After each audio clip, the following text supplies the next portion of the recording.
Okay, so picture this. You're at that coffee shop, right?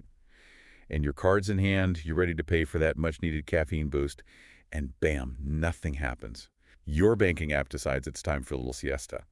Oh, yeah, I've been there. Right. It's like the universe is conspiring against you to keep you from that latte. It's the worst. And it seems like these days our lives are so intertwined with technology that when it takes a break, even for a minute. Everything comes to a screeching halt. Exactly. And that, my friend, brings us to the mountain of articles, reports, heck, even a couple of YouTube videos that you sent my way, all about the EU's Digital Operational Resilience Act. DORA. Short and catchy. I like it.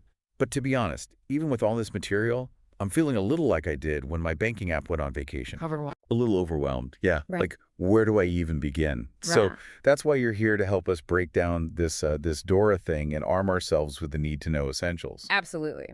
Well, what's interesting about DORA is that it's not just some vague set of guidelines or recommendations. It has teeth. Yeah, it's a full-blown EU regulation like GDPR, Oh. you know? So we're talking about a real game changer here, specifically for the financial sector. So banks, investment firms, insurance companies, the whole shebang. The whole financial ecosystem. Yeah. And because it's coming directly from the EU, it creates this uniform set of rules across all the member states. So no more regulatory arbitrage. Exactly. Everyone's singing from the same hymn sheet, which, let me tell you, is a breath of fresh air for financial groups operating across borders. I bet. But this harmonized hymn sheet does come with an expiration date, right? January 17, 2025. You got it. January 17th, 2025. That's when DORA comes into full effect. Gives me flashbacks to the mad dash for GDPR compliance. Oh, tell me about it. Nobody wants a repeat of that scramble. No, definitely not. So let's get down to brass tacks here. What exactly is DORA trying to achieve? So at its heart, DORA is all about making sure that the financial sector can weather the storm, withstand those disruptions to their digital operations. Disruptions like? I think cyber attacks, those are a big one these days, but also technical glitches, those system errors that make you want to pull your hair out. And then there's those things you can't predict, like natural disasters. The DORA's like building digital fortresses for the financial world. That's a great way to put it. It's about making sure these systems are as resilient as can be. Resilient. Now that's a word I like. And speaking of resilience, one of the articles, I think it was from EY, talked about DORA's focus on something called a robust ICT risk management framework. Yes, that's a key part of it. Now, I have to confess, ICT sounds a bit like something I'd need a decoder ring to understand. Is it just a fancy way of saying technology? You're not far off. ICT stands for Information and Communication Technology. Ah, so basically all the tech stuff. Pretty much. But here's the thing. DORA isn't just about fixing things after they break. It's about baking security into the very foundation. Like a digital safety net. Even better, it's about security by design. It's about making those systems secure from the ground up. Okay, so it's about being proactive rather than reactive. Got it. Got it. But how does this security by design actually work in practice? Give me an example. Sure, imagine you're building a brand new online banking platform, right? With DORA's security by design principle, you wouldn't just slap on some security features as an afterthought. You're saying it's not like putting a Band-Aid on a broken bone. Exactly. You'd be thinking about data protection, user access controls, system resilience, all of that from the get-go. It's about weaving security into every single layer of that platform. So it's less like adding sprinkles on top and more like baking security into the very recipe of the technology. Now you're getting it. I'm learning. But okay, let's say something does go wrong, and I'm pulling from the materials from the CSSF here, which I believe is Luxembourg's financial watchdog, right? You got it. The Commission de Surveillance du Secteur Financier. They're one of the big players here. Right. So the CSSF, they had a lot to say about incident reporting. It seemed like a pretty big deal. It is. DORA introduces mandatory reporting for any ICT-related incident. Well, hold on. So every time there's a glitch, a hiccup, anything. Well, not every little thing. Yeah. There are specific classifications and thresholds for what needs to be reported. They even had a trial run earlier this year. A test drive. Yeah, they called it a dry run just to make sure everyone knew what information they needed and how to report it. Smart move. Yeah. I bet that caused some head scratching, though. Probably. But it's essential. This transparency is key. It allows supervisors to see potential threats early on and hopefully prevent them from becoming widespread issues. So it's like a financial early warning system. Exactly. I'm also seeing a lot here from the European supervisory authorities about something called resilience testing. Oh, yeah. They're really pushing for financial institutions to put their systems through the ringer. So no more hoping for the best. Hope is not a strategy, my friend. Under DORA, testing isn't optional. It's mandatory. Financial institutions have to conduct regular and rigorous tests, like threat-led penetration testing, for example. Threat-led penetration testing. Sounds intense. It is. Basically, they bring in ethical hackers to try and break into their systems. So you're saying they hire the very people they're trying to defend against? In a way, but these are the good guys. They use their skills to find vulnerabilities so the institutions can fix them before the real bad guys exploit them. So it's like a controlled demolition to make sure the building can withstand a real earthquake. Exactly. And these tests can't just be done by anyone with a laptop and some free time. So you're saying my nephew who spends all day gaming might not be qualified? Probably not. DORA stresses the need for qualified independent testers, people with the right expertise and certifications. So it's about making sure the tests are thorough and unbiased. Yeah. Makes sense. Now, we've been talking about the EU as a whole, but what about our neck of the woods, Luxembourg specifically? I know DORA applies everywhere, but I'm guessing there are some local nuances we should be aware of. You're absolutely right. While DORA sets the overarching framework, local implementation is super important. And in Luxembourg, we've got both the CSSF, who we mentioned earlier, and the CAA, the insurance and reinsurance sector watchdog overseeing DORA compliance. 2 watchdogs. That's some serious oversight. It is. And they didn't just stop there. Luxembourg actually went a step further and passed its own DORA law in July of this year. Whoa, a whole law dedicated to DORA. They're not messing around. Nope. They're taking it very seriously. The DORA law basically takes the EU directive and translates it into national law. So it's like DORA 2.0, the Luxembourg edition. Something like that. But here's what I find particularly interesting. Even entities that aren't directly under DORA's umbrella shouldn't just ignore it. You've piqued my curiosity. Yeah. Who are these DORA-adjacent entities? Well, think about those PFS companies in Luxembourg professional of the financial sector. Ah, yes, the CSSF website had a whole section on those. They're not technically financial entities, right? Right. But they play a crucial role in providing ICT services to those very institutions that are directly under DORA. So while they might not be in the DORA spotlight, they're still on stage. Precisely. Especially if they're designated as critical by those ESAs we talked about, then they could be subject to DORA requirements indirectly as third-party providers. So even if you're operating in the wings of the financial sector, you still need to be DORA aware. Absolutely. It's like the DORA effect. It's far-reaching. It's like a ripple effect. Yes. And speaking of ripple effects, this whole third-party thing is a pretty big deal. I was looking at an analysis from Grant Thornton comparing the CSSF Circular 22806 and DORA's contractual provisions, and let me tell you. Let me guess. It wasn't exactly light reading. Let's just say it gave a whole new meaning to the phrase contractual obligations. DORA is going to have a major impact on how financial entities structure their agreements with ICT service providers. So time to dust off those contracts and maybe call in the lawyers. Probably a good idea, especially for those providers that support critical or important functions. DORA mandates that certain clauses be included in those agreements. So it's not just about trusting that your IT guy has it handled. Trust but verify, as they say. And speaking of verification, a PwC YouTube video really emphasized that DORA is a team effort. Not a solo mission. Definitely not. They were very clear about the importance of financial entities and their ICT service providers being on the same page. They even said something like DORA will have a durable impact in so many areas, highlighting the need for collaboration. Durable impact. That sounds pretty serious. So it's less about pointing fingers and more about working together to build a more resilient ecosystem. Exactly. It's about open communication, shared knowledge, and a united front in using those cybersecurity best practices. So it's like we're all in this digital age together. We sink or swim as a team. Precisely. And that brings up another important aspect, the human element, which I know can sometimes get lost in all the talk about technology. Yes, it's not the tool, it's the carpenter argument. Exactly. I was watching a video from LPEA, and they had a really interesting segment about how DORA is actually changing the requirements for board members. Wait, really? So it's not just about having the IT guys report to the board every quarter? Nope. DORA is saying that board members themselves need to be in the know when it comes to ICT risks. So no more nodding along and pretending to understand the technical jargon? Not anymore. It's about making sure the entire board has enough knowledge and understanding to ask the right questions, challenge management's decisions, and ultimately guide the organization towards greater digital resilience. It's about collective responsibility. So it's like DORA is ushering in this new era where ICT risk isn't just relegated to the IT department, it's a boardroom level discussion. Exactly. I'm sensing a lot of training sessions in the future for these board members. Oh, absolutely. Ongoing training and professional development in ICT risk management are going to be crucial, especially in such a heavily regulated environment. So no more resting on their laurels. Not a chance.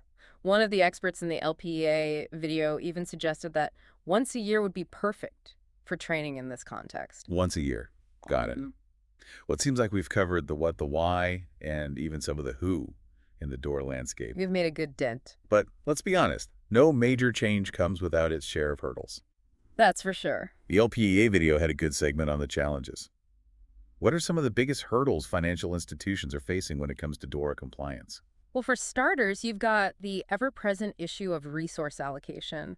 DORA implementation is not exactly a walk in the park. So we're talking about budgets, timelines, manpower, the whole 9 yards. Exactly. And then you've got those tight deadlines looming large. January 2025 might seem far off, but it'll be here before we know it. Like a ticking time bomb.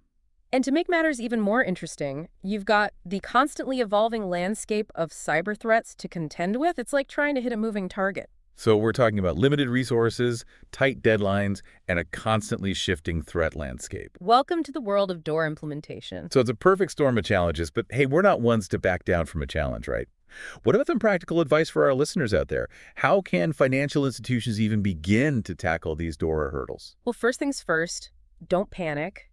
You don't have to boil the ocean on day one. And prioritize. Exactly. Focus on the most critical systems and functions, the heart of your operations, and then develop a phased approach to implementation. So identify the crown jewels and build a fortress around them first. Precisely. And once you've got your priorities straight, it's time for a thorough gap analysis. You need to compare your current setup to what DORA is actually requiring and see where you fall short. So it's like a DORA report card highlighting the areas that need a little extra credit. I like that analogy. And here's the good news. Those existing cybersecurity frameworks you've already invested in, they're not going to waste. So it's not about reinventing the wheel, it's about making the wheel DORA compliant. Exactly. The Grant Thornton analysis actually highlighted how well DORA's principles align with frameworks like ISO 27001. If you've already gone through the process of implementing something like that, you're already ahead of the game. Well, that's a relief. And for financial groups out there with multiple entities, is it a case of every man for himself, or can they leverage some group-level strategies? Great question, and this is where having a centralized approach can really pay off. Leveraging group-level compliance structures can streamline the whole process and avoid unnecessary duplication of effort. Right, because who wants to create more work for themselves? Oh, yeah. Okay, but it can't be all doom and gloom, right? The experts in that PwC video seem to think that DORA, while challenging, also presented some real opportunities. Would you say that's an accurate assessment? Absolutely. In fact, I'd argue that DORA's biggest impact might not even be about ticking those compliance boxes, but about fundamentally changing how we as an industry approach digital risk in the financial sector. So it's like this regulation is pushing everyone towards a more resilient future, almost by default. Precisely. It's a chance to not just meet, but exceed those existing security standards, to really up your game when it comes to risk management practices, and ultimately to build a stronger, more resilient foundation for your digital operations. Then a stronger, more resilient foundation for the entire financial ecosystem, right? Yeah, Because at the end of the day, we're all interconnected in this digital age. exactly. You know, one thing that really struck me, and I think it was from the IT governance video, was the sheer scope of DORA. It's not just about cybersecurity in a vacuum. It's about operational resilience on a much larger scale. You're absolutely right. Cybersecurity is a huge part of it, don't get me wrong, but DORA casts a much wider net. In what sense? Well, it's designed to address any potential disruption to digital operations. We're talking technology failures, data integrity issues, even things like natural disasters. So it's about ensuring that these financial institutions can maintain those critical functions no matter what life throws at them. Exactly. And to navigate this complex landscape effectively, you need a skilled and knowledgeable workforce. That's key. It all comes back to people, right? The human element. You can have the most sophisticated technology in the world, but if you don't have the right people managing it. It's all for naught. Yeah. And the IT governance video really drove this point home. They were very clear about the need for skilled personnel. Financial institutions need to invest in training, professional development, and even consider bringing in specialized expertise if necessary. They didn't mince words, did they? Not at all. They even said, and I'm paraphrasing here, this is not something you can manage with a spreadsheet. I'm sensing a sales pitch coming on. Well, they did go on to highlight the importance of dedicated platforms for managing DORA compliance. They even mentioned a specific product, Cyber Comply, I think it was called. Of course they did. Yeah. But marketing aside, they do have a point. Managing something as complex and multifaceted as DORA probably requires a more robust solution than just a few spreadsheets and some sticky notes. Absolutely. You need systems in place to manage those ICT risks, track incidents, document testing activities, and keep tabs on those all-important third-party providers. Ah, yes, those third-party providers. They seem to be the elephant in the DORA room. The ESA's publications really drilled down on the whole oversight framework for these entities. It seems like a lot to unpack. It is, and for good reason. Financial entities rely heavily on these ICT service providers, but that reliance also creates vulnerabilities. So DORA steps in and introduces this EU-wide oversight framework specifically for critical ICT third-party providers to make sure they're meeting those stringent resilience standards. So it's not enough to just trust that your cloud provider, for example, has things under control. Trust but verify, right? The ESAs actually have the authority to designate providers as critical based on factors like their systemic importance, their size, the concentration of services they provide, and those designated providers, they face a whole other level of scrutiny. Okay, so what does this oversight actually look like in practice? Are we talking surprise inspections and pop quizzes on DORA compliance? Not quite pop quizzes, but yeah, we're talking about regular assessments of their ICT security and resilience on-site inspections, and yes, even the power to impose fines for non-compliance. So real consequences. DORA is not messing around. Definitely not. But on a more collaborative note, DORA also encourages information sharing between financial institutions, especially when it comes to cyber threats. Oh, really? That's interesting. So it's like DORA is playing digital matchmaker, bringing financial institutions together to swap stories about the latest cyber villains. In a way, yes. The idea is to create a safe space for information sharing by establishing secure and trustworthy mechanisms. So they can let their guard down a bit and learn from each other's experiences. Exactly. The goal is to leverage that collective intelligence to stay one step ahead of the bad guys. Strength in numbers, right? But I'm assuming participation in this digital intel sharing program is optional. For now, yes. The information sharing arrangements under DORA are voluntary. But the hope is that financial entities will see the value in it, that a rising tide lifts all boats. It does make you wonder why this wasn't already happening. Well, we've covered the challenges, the opportunities, and even some unexpected benefits of DORA. But I think it's time we address the elephant in the room, the potential impact of all of this. Because DORA really does seem like a major shakeup.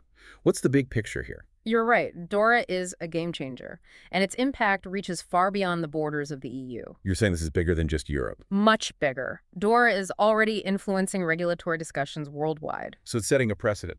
Absolutely. Its emphasis on operational resilience and third-party oversight is quickly becoming the gold standard one that many other countries are looking to emulate. Like DORA is holding up a mirror to the financial world and saying, it's time to step up your game when it comes to digital resilience. And I guess that begs the question, why now?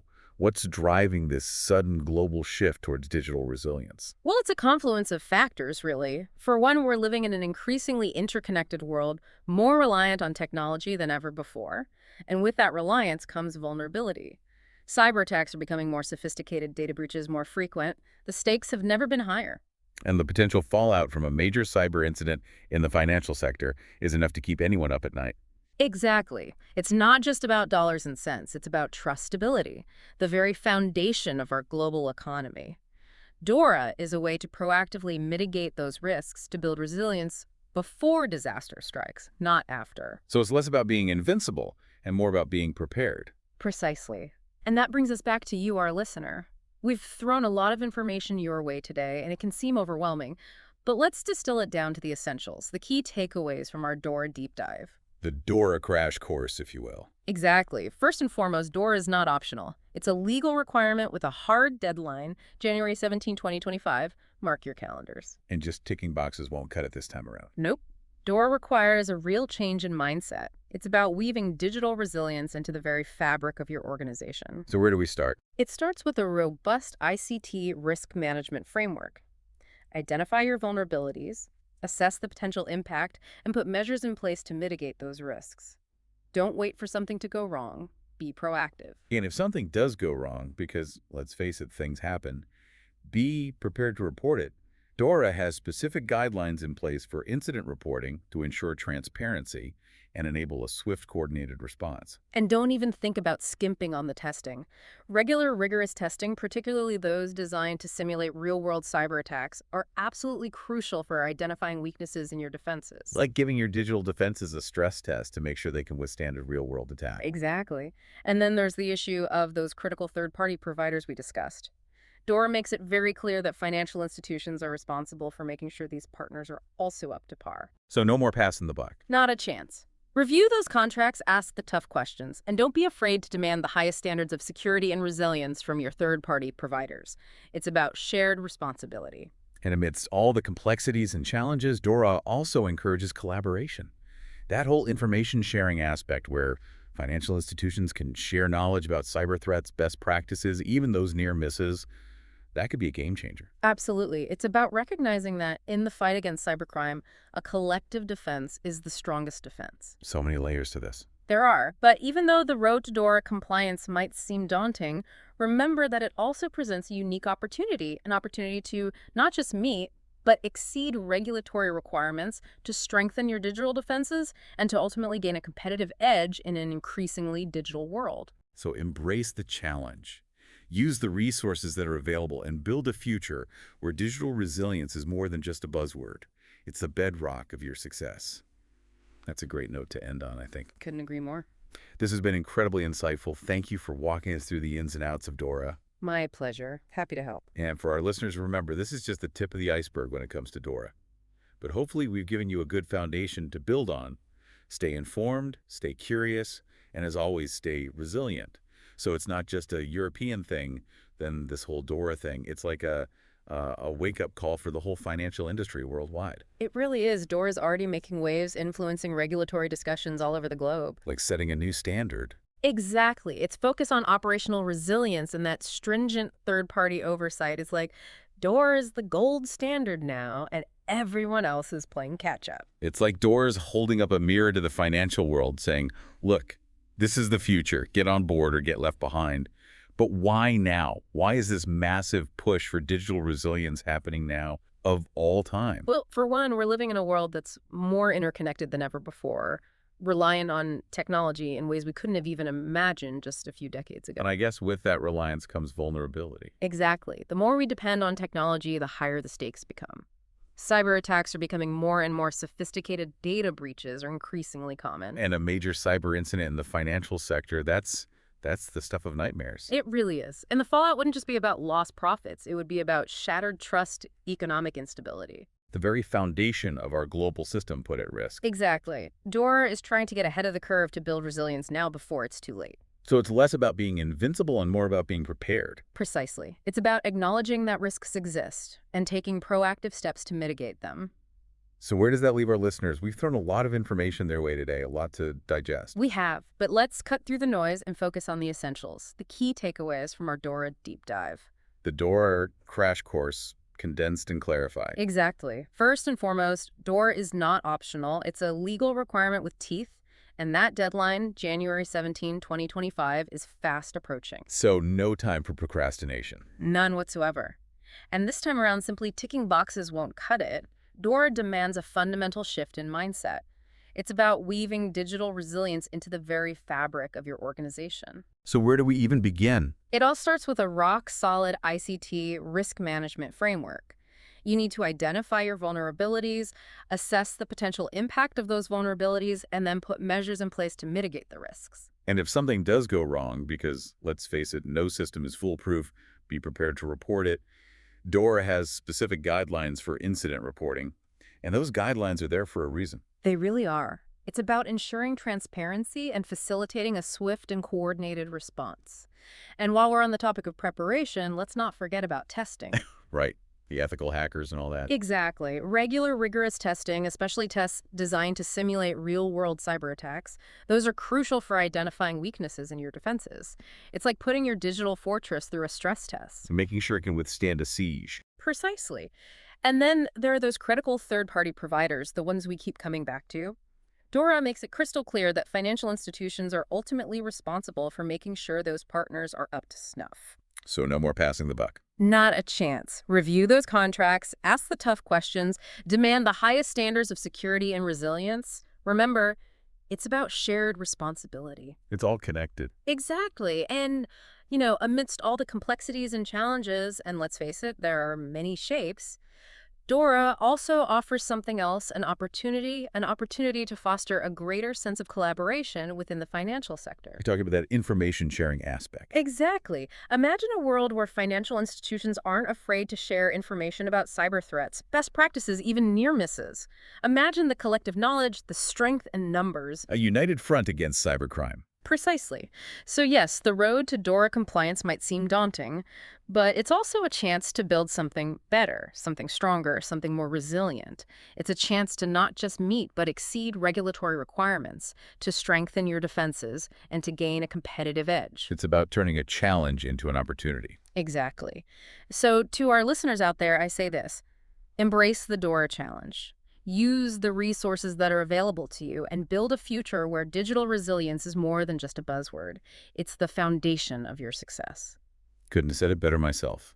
This has been a deep dive in the truest sense of the word. My pleasure. We've explored the ins and outs of DORA, from the challenges to the opportunities and everything in between. Hopefully our listeners are walking away feeling informed, empowered, and ready to tackle whatever the digital world throws their way. Here's to a more resilient future. Hear, hear. And on that note, we'll wrap things up for today. Thanks for joining us, and remember, stay curious, stay informed, and above all, stay resilient.